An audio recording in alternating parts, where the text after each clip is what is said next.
we're live now, and welcome once again to this third session or third lesson. We're still in Israel, by the way, and we're taking alphabetical order of our visits to Israel. So I think tonight we're going to meet or travel to about 7 sites, one more extensively than the other because it's a little more detail and with some biblical connections. If you've joined us, of course, for other teachings, some of that might be redundant. It's on one site that's in the what is called the Shvela of Israel, but we're happy to have you here. Let me just do one more adjustment here. If you would want to mute yourself, that would really be beneficial as well. I think I can do that as well myself. So I think that did the trick. So tonight is a very important night. I thank you for making time here. I know I'm recording the debate, and I'm sure you are, or maybe you'll buzz out a little early, but that's okay. I completely understand, but I think we should begin with prayer as we lift up our nation tonight, and then we'll launch right into our teaching tonight. Okay, let's pray. I'll be happy to lead us. Lord, thank you that you are in control and you are one who is aware of all that we go through as individuals and certainly as a nation. And certainly as we tune in tonight, not just to this teaching, but as the nation tunes into the debate, I pray that your will might be done. I pray that grace might be reflected and honored and truth in the debate. I just pray that you might lead and direct as you feel and as you lead. And I just pray for our nation, for the unrest, for the division that we feel, the tension. I pray that our nation might turn to you and find ultimate peace and rest and unity in a knowledge of you and an acceptance of you as Savior and Lord. We do pray for revival in our land, and we just pray that your word and your truth might be honored in what we do too here tonight. So we pray these things humbly as your servants in Jesus' name. Amen. So thanks again. Let me put my glasses on and I'll share my screen and we'll get started. And as I mentioned, we're still in Israel. And that's a good thing. Tomorrow, or next week, I should say, we're going to travel to Jordan and then probably 2 in Egypt and Greece, Turkey, and then back to Israel. Since I'm not traveling in November, that is to Israel as planned, I guess we'll have a few extra Tuesdays if you are wanting to hold on that long through probably up until Thanksgiving.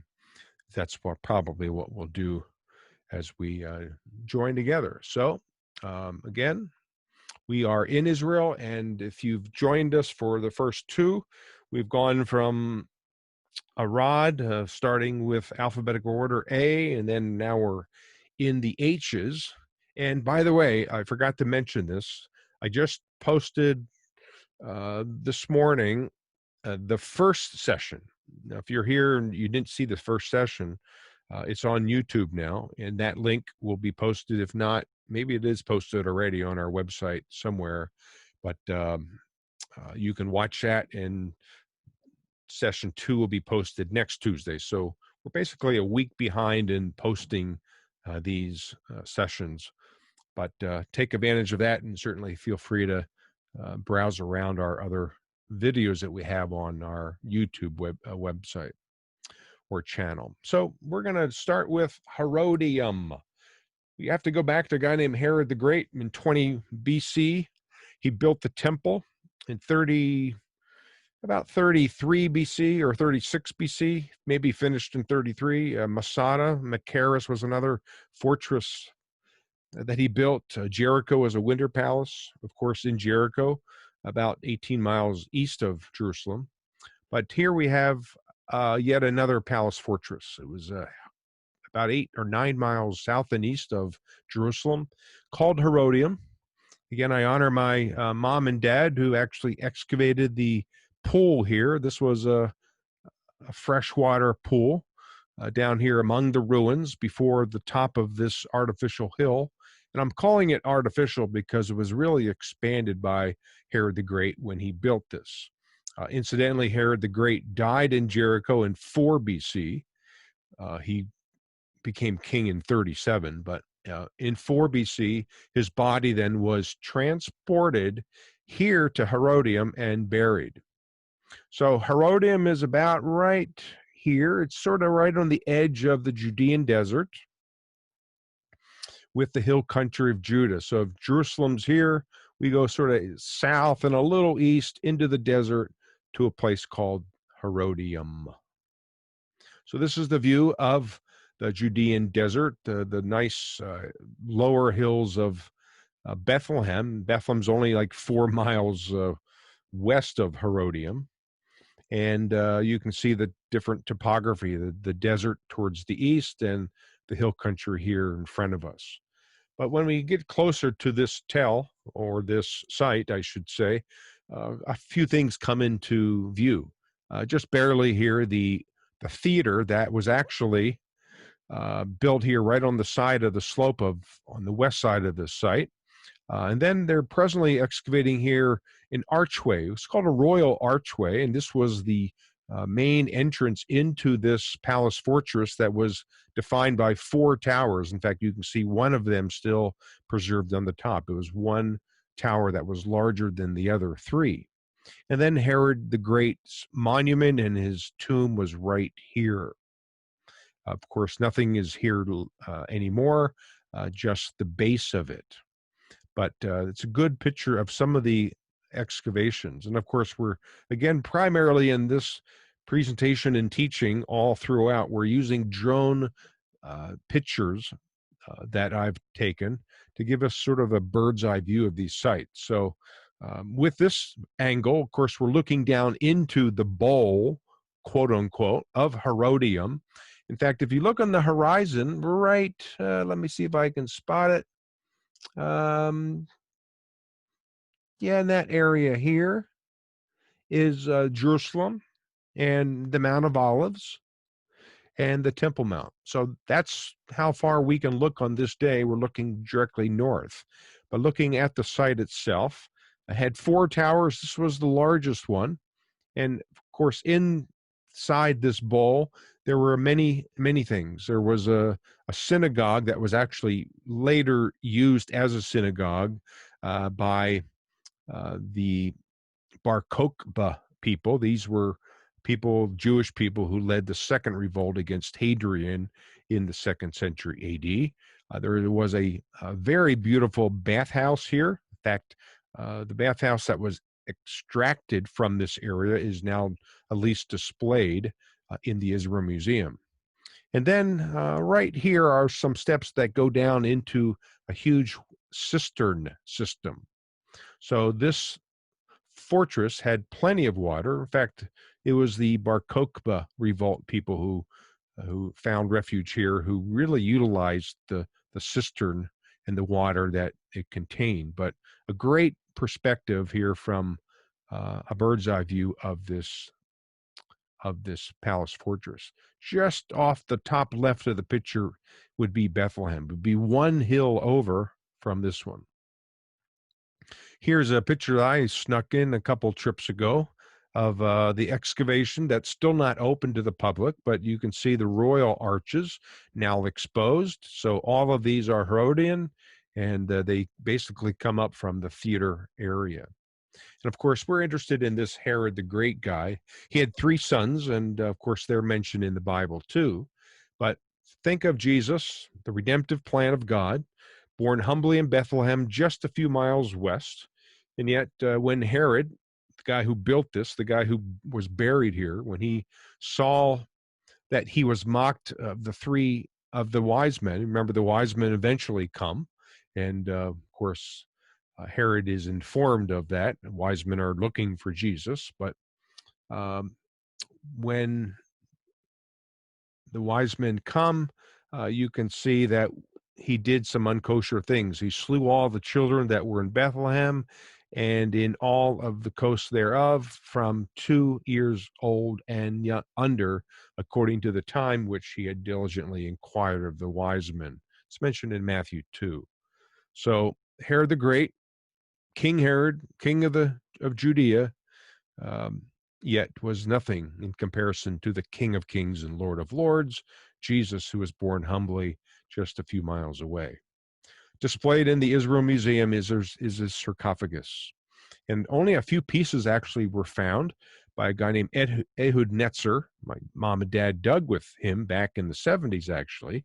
He died about 6 or 7 years ago, but he was the one who found, he says, 3 sarcophagi in this chamber, this monumental burial chamber. You can see the side of it has rosettes, so he was, I should say, a very brilliant archaeologist. He accidentally died when he leaned on the rail and broke his neck, actually. I was in Israel when that happened, and the archaeological world was devastated because they lost really the best scholar in the world on Herod. So he calls this the sarcophagus of the Herod the Great, mentioned in Matthew 2. So, alphabetical order, after Herodium comes Hippos, also called Sosita or Susita, Sussita.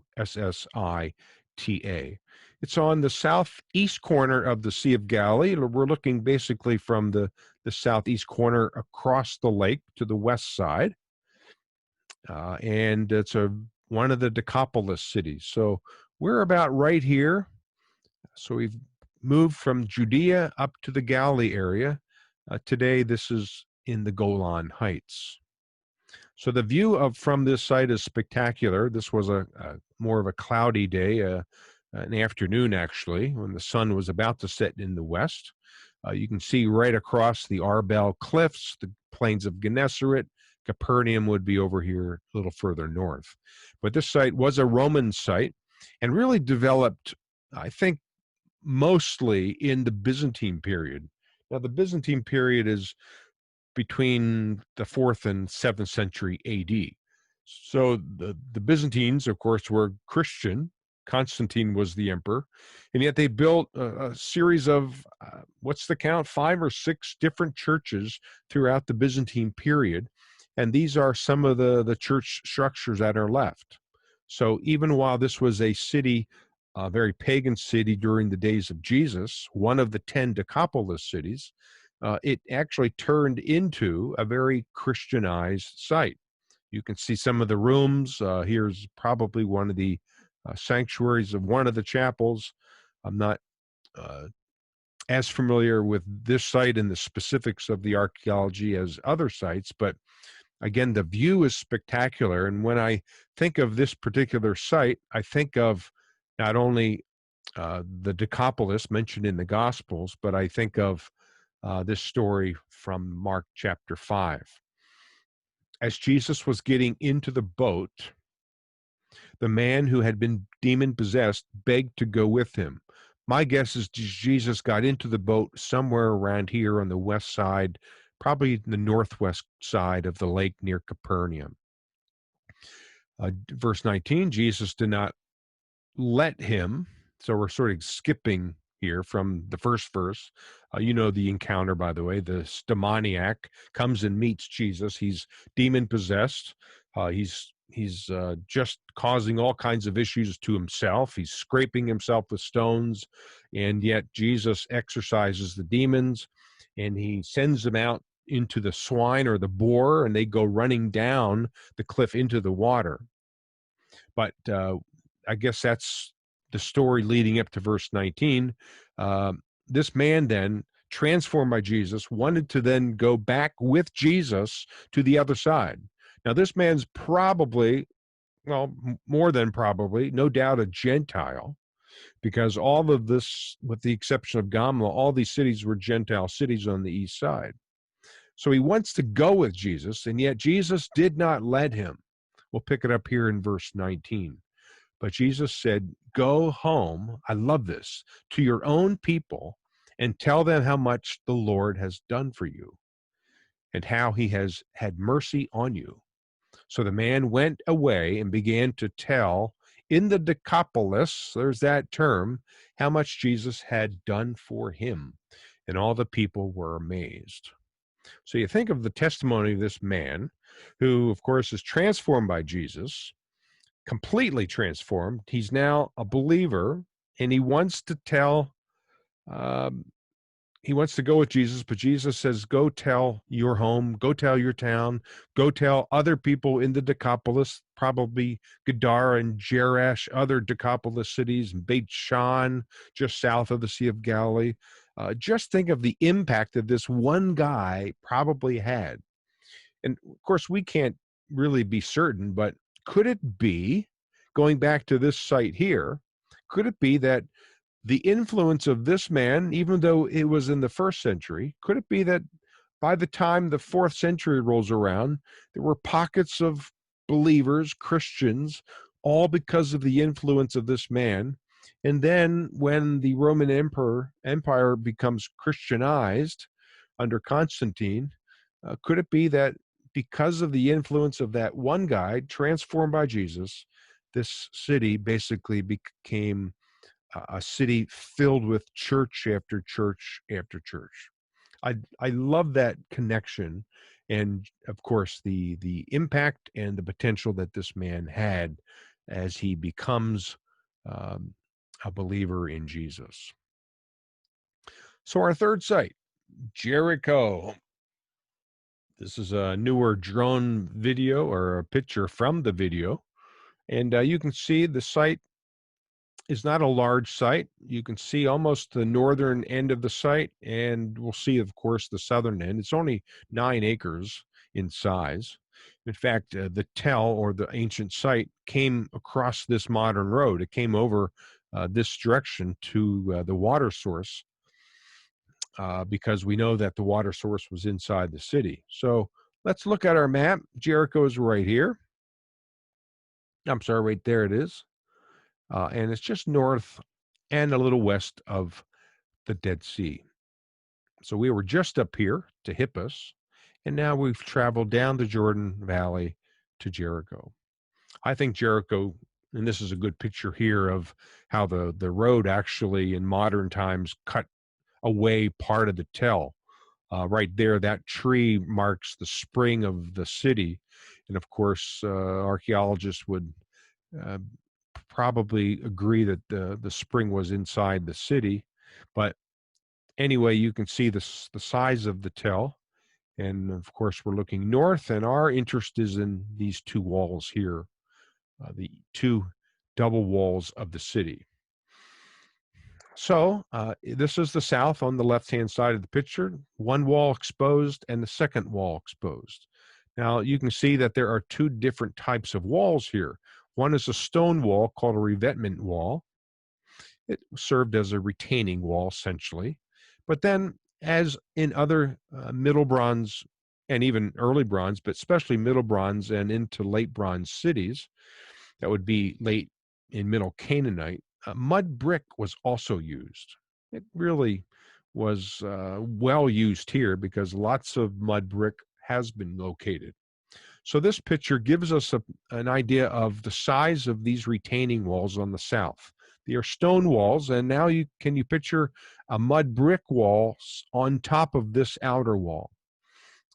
This is an inner wall, and the same goes for this. Now, when archaeologists came here, beginning with the Germans in 1907, and then Garstang in the 1930s, he was a British guy, and then Catherine Kenyon in the 1950s, they all excavated, they all found walls and mud bricks galore and structures. We could show, 20 minutes worth of old pictures from those archaeological days. But the question is, what do we date those walls to? Well, hold on to that thought, because this is of interest to us as well. It's a round structure of some kind. Now, this was found, I believe, by Garstang in the 30s. It's about 25 feet high. It actually has a hole in the middle. This is a trench that was used by the archaeologists to expose some of the levels of stratigraphy on both sides. I just came across this, so this is really the first time I'm using this. I'm not sure who to give credit to. It was just sort of out there. But what was it? Was it a tomb of some kind? Was it a wall or a tower attached to a wall, like a fortress tower of some kind, where the soldiers could go up and down and not be exposed? We're not sure. Some say it was some kind of astronomical tower. That's sort of the latest theory, as I understand. But here are some older pictures of the site. Again, the stone wall now just being dug. Look how high this wall is. There's two guys standing on the wall. And here are some grain that was burned from the Garstang and the Kenyon excavation in the 30s and 50s. So we know that this site was destroyed and burned. In fact, Kenyon in the 50s found a burn level about 1 meter or 3 feet thick. So someone or some group of people brought an end to this city quite quickly. The question is, who did it? Now, this is where we have to get a little more specific and talk about the date of these walls.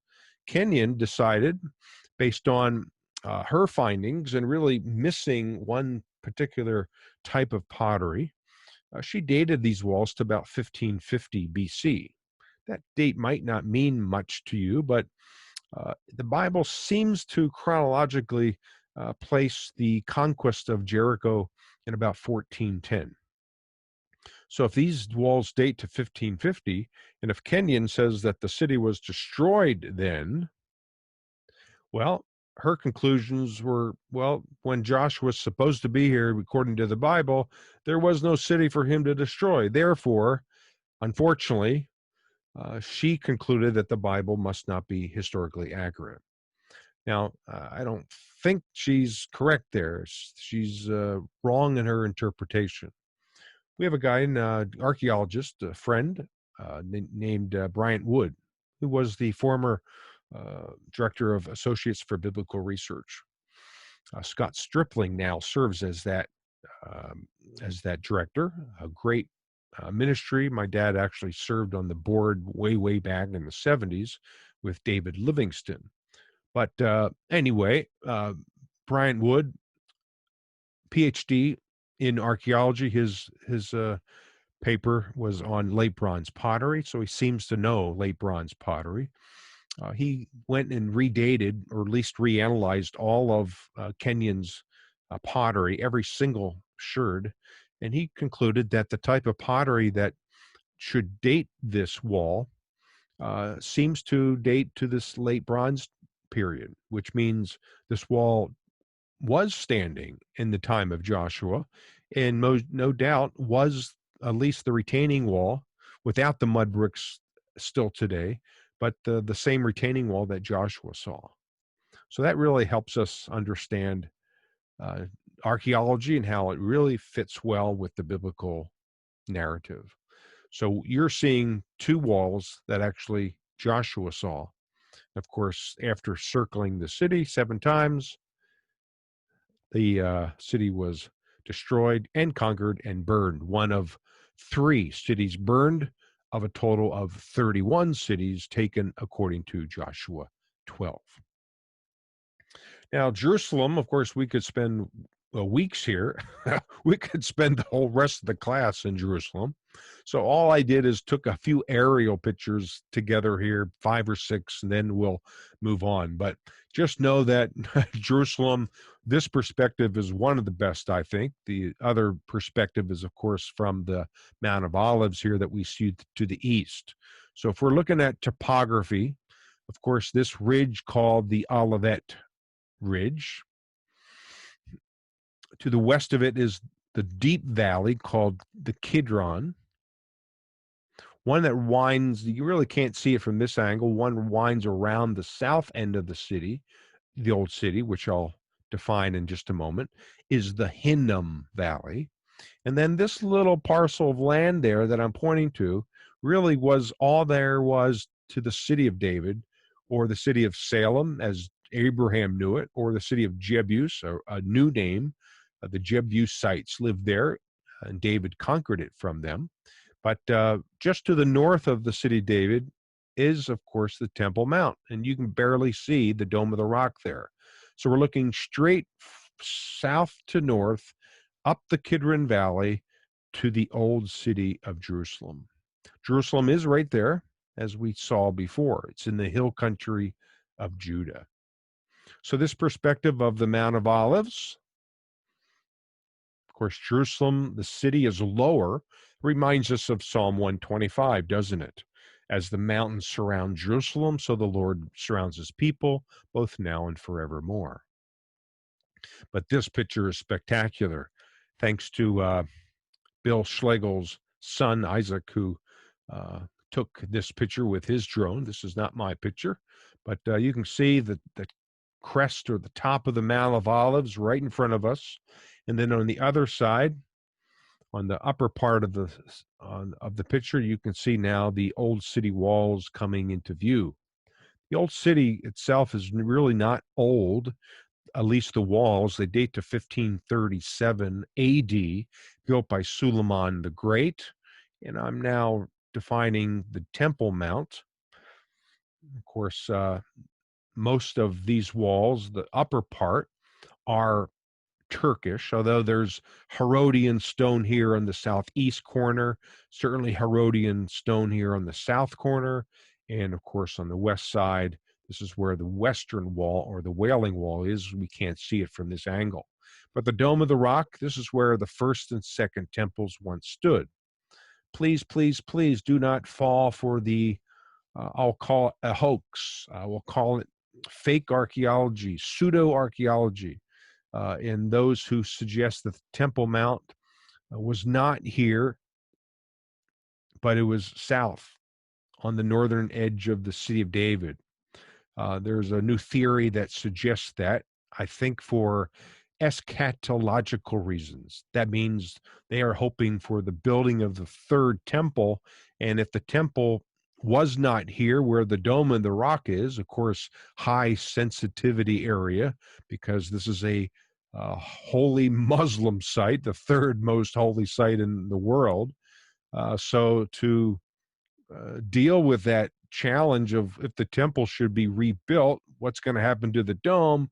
I think this new theory sort of capitalizes on moving the temple, at least the ancient temple, down here somewhere. Therefore, when the third temple is built, it can be freely built without dealing with this. I really think that's the motive behind this new theory. But you know what? I have to say this, and I'm saying this more and more in my teaching. Not to doubt their faith, the faith of these few people who are suggesting this, but you're going to see it more and more. So please don't fall for it. The Temple Mount, absolutely 100% was here. And Herod the Great is the one who expanded it to the size of today's standard 11 football fields. So he doubled the size of the Temple Mount. And as even 2 Chronicles 3 tell us, this is where Solomon built his temple, right on a place called Mount Moriah, where Abraham, 1,000 years prior to Solomon, took Isaac, if you remember that story from Genesis 22. Later on, Ezra and Nehemiah would finish the second temple, and then Herod the Great would, by definition, expand the second temple right here as well. So this is the very, very important Temple Mount of Jerusalem. So this is from the north, I guess, west corner. This is the northeast corner. The pools of Bethesda are right here, John chapter 5. I'm just pointing out a few things. The eastern gate, that's been closed now since 810 AD. Though some believe it was open momentarily during the Crusader period.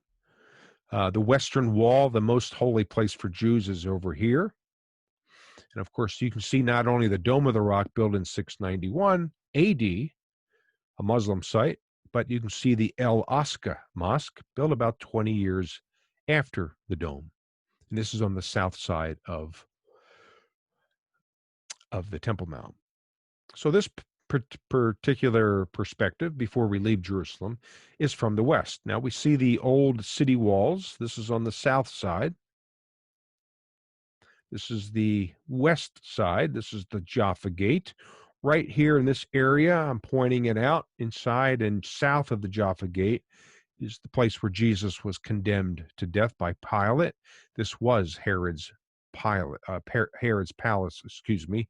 That would be Herod the Great, the same one who had this palace fortress at Herodium where we started today. And then further into the Christian quarter, by the way, the old city is divided in four quarters, the Armenian, the Jewish quarter, the Christian quarter marked by the Holy Sepulchre Church, most likely the area where Jesus was crucified and buried and rose again, of course, and then the Muslim quarter, the largest of the four. 22,000 people live here. All total, about 35,000 live within the old city. Up until about 1860, every single resident of Jerusalem lived within these 480-year-old walls. They date to 1537, something like that, 483, whatever. But after 1860, Jews actually left the city, and of course, then the city of Jerusalem was expanded westward. Here's the Mount of Olives on the top of the picture to the east of the Temple Mount. Great picture, huh? And great perspective of the entire old city of Jerusalem. Lachish. So we head down to the southern part of the land.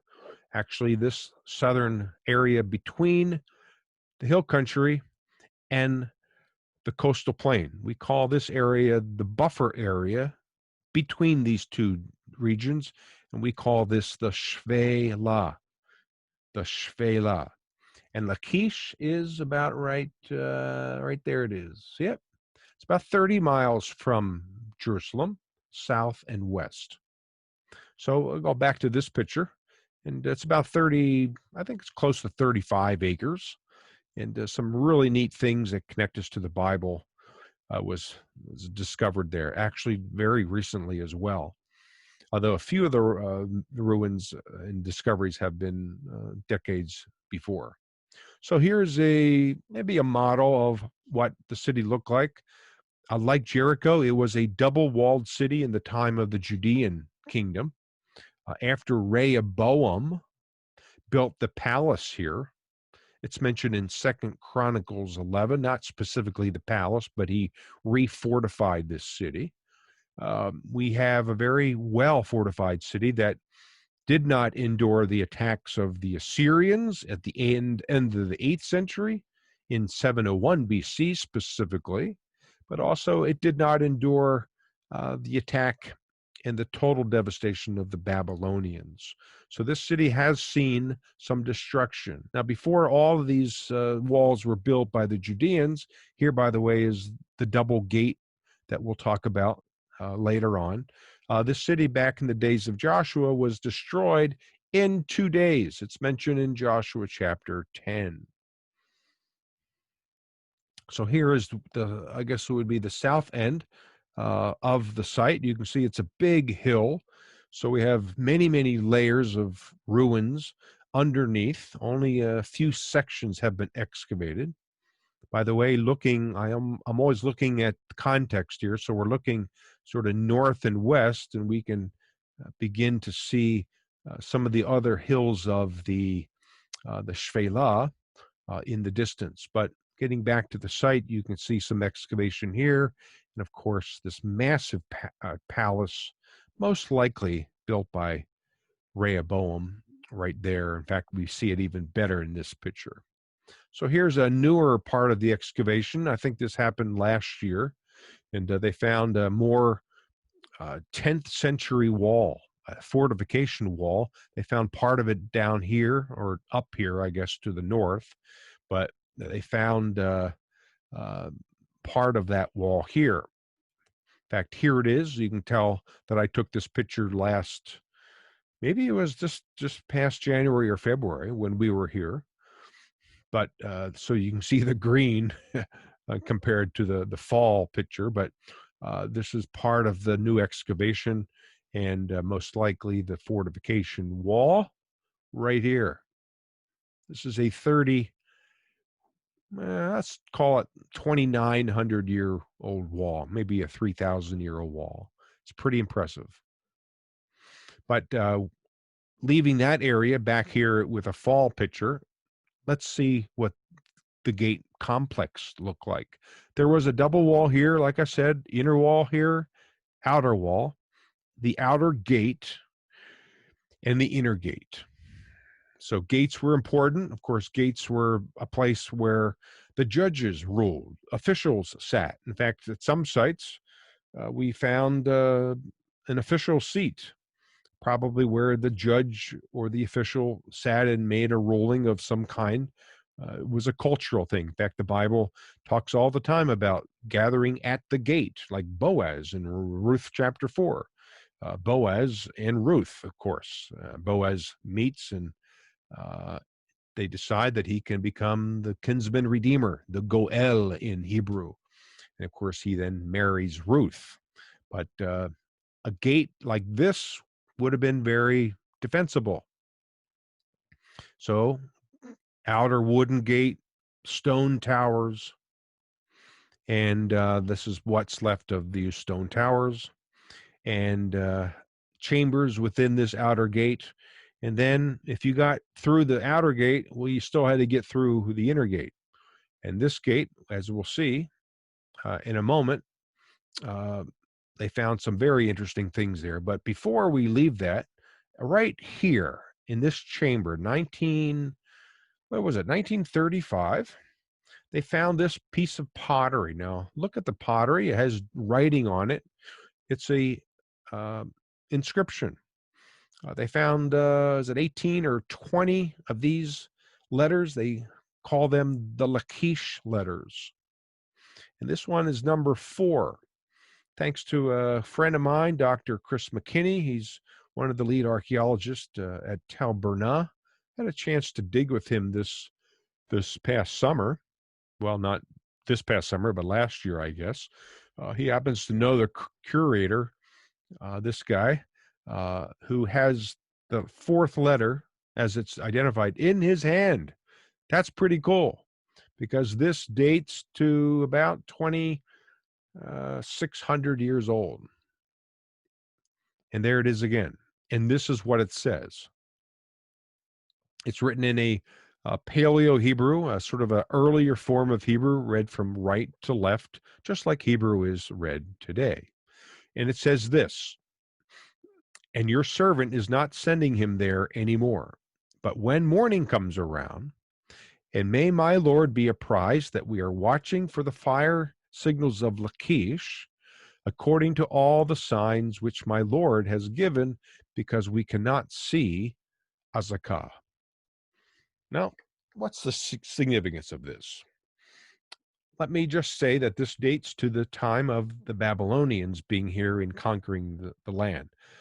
If I remember, let me just go back a couple pictures, because right in this vicinity right there, you see on the horizon, this is the area of Azekah.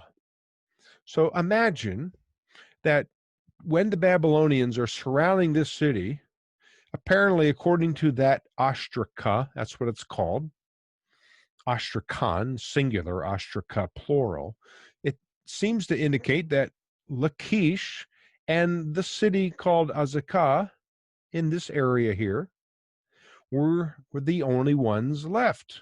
In fact, that's what it says. The fire signals of Lachish. So apparently they were signaling some kind of communication back and forth from the one top of the site to the other. Keep that in mind, because when we open our Bibles now and read from Jeremiah 34, oh, by the way, who also dates to the time that the Babylonians were here and conquering the land, this is what Jeremiah says. "When the king of Babylon's army fought against Jerusalem and all the cities of Judah that were left, against Lachish and Azekah, for only these fortified cities remained of the cities of Judah." So here we have an archaeological discovery that supports, confirms, and verifies the historicity of the Bible. It says essentially the same thing. I think that's pretty special. But inside the inner gate, now the inner gate here on the left has been sort of redone for us by the archaeologists to give us an idea of what the gate looked like. Of course, this is what it looked like today, but this other side is where they found a few interesting things. One, actually two, would be two altars.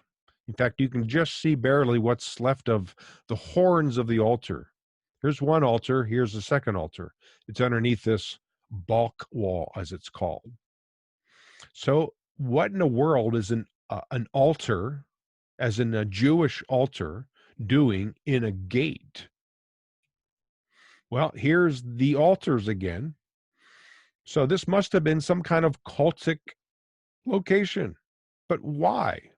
The temple was in Jerusalem. You only could worship and sacrifice in Jerusalem.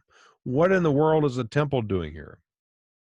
Well, it was a false temple that should not have been here. And we find false temples in other places like Arad and Beersheba, just nearby. And then, last but not least, what else did they find? It's a toilet. You can see it's a square stone with a hole in the middle. In fact, it's I think by count, the third Iron Age or Israelite toilet found in the land. In fact, here they are taking it out.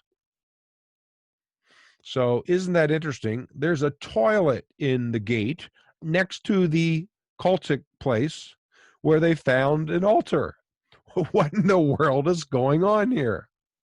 Well, here's again a different description, or at least a picture of this cultic center. So what's happening is that most likely, let me just go back here, most likely this was destroyed by kings like Hezekiah and later on, 100 years later, Josiah, who brought a complete end to false worship centers like this one. And what did he most likely do? He desecrated it by putting a toilet in it. Now, let me go back to this slide. I don't know if you got a glimpse of the text, but there's precedent for this. Because well before, centuries before Hezekiah and Josiah, these Judean kings who brought reform to the land, this is what Jehu did with the temple of Baal in the 9th century. Listen to the text. They demolished the sacred stone of Baal and tore down the temple of Baal, and people have used it for a latrine to this day. So here we have the same thing going on here at Lachish. This cultic center was transformed into a bathroom. What better way to desecrate a temple than to put a bathroom there? The irony of that is quite spectacular. Now, I think just recently they published the discovery of a Canaanite temple that was destroyed in the 12th century. So here we have ruins of this, the team that dug here. And what did they find in this Canaanite temple? Altars, sacrificial altars or incense altars, figurines, probably the storm god of Baal or someone similar, and then a big bronze cauldron, all that in this newly discovered Canaanite temple. Who destroyed this temple? Well, those who take a later date for the conquest would say that Joshua did. But those who don't hold to a later date, like me, I hold to an earlier date, a 15th century conquest date. I would think maybe the Philistines did, because the Philistines are very, very close, just to the west of this city. And last but not least, before we leave this site, and this is the one that we sort of spent more time in focus on, in 691, they found this big cylinder. It's not too big, actually. You can see it's discovered in 1830, but written way well in the past during the time of the Assyrians. In fact, it was written by the Assyrian king Sennacherib. It's called the Taylor Prism because he purchased it. In fact, it's displayed in the British Museum, and I had the chance to see it in February. But also what I had the chance to see in the British Museum, just because we missed our flight in London to Israel, so we had 12 hours to enjoy the city. We saw this huge relief that comes from a palace wall in Nineveh, and it is a relief of the siege of the city of Lachish, not during the Babylonians, which was 120 years later than when Sennacherib is here, but this battle took place at the end of the 8th century when Sennacherib is king. So here we have, on this very detailed relief, a tower of the city. Judeans are shooting bows and arrows. Judeans are being deported out of the city gate. The Assyrians are advancing upward on a siege ramp, up with a battering ram, devastating the city. This is the siege ramp that the Assyrians, namely Sennacherib, and we place Sennacherib here because Isaiah 36 and 37 mentions him. So this siege ramp, it was an earthen siege ramp that was built in order to advance this battering ram to the top of these towers and the walls. So when we read about this in Isaiah 36, in the 14th year of Hezekiah's reign, Sennacherib, the king of Assyria, attacked all the fortified cities of Judah and captured them. By the way, the Taylor Prism says he captured 46 cities. Then the king of Assyria sent his field commander with a large army from Lachish to Hezekiah in Jerusalem. Two more sites. This is really just a geological wonder. It's called the Maktesh Ramon. It's a big crater. It's Israel's Grand Canyon.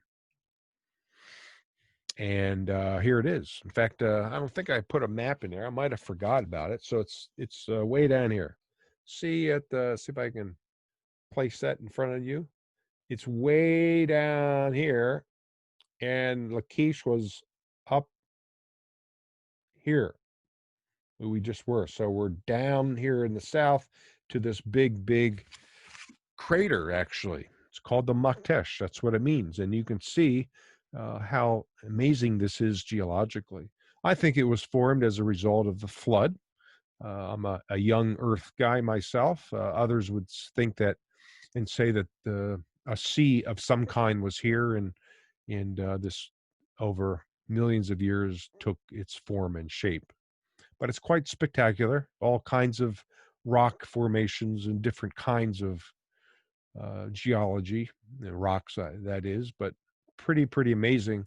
And it's quite huge. It's like 18 by 16 miles.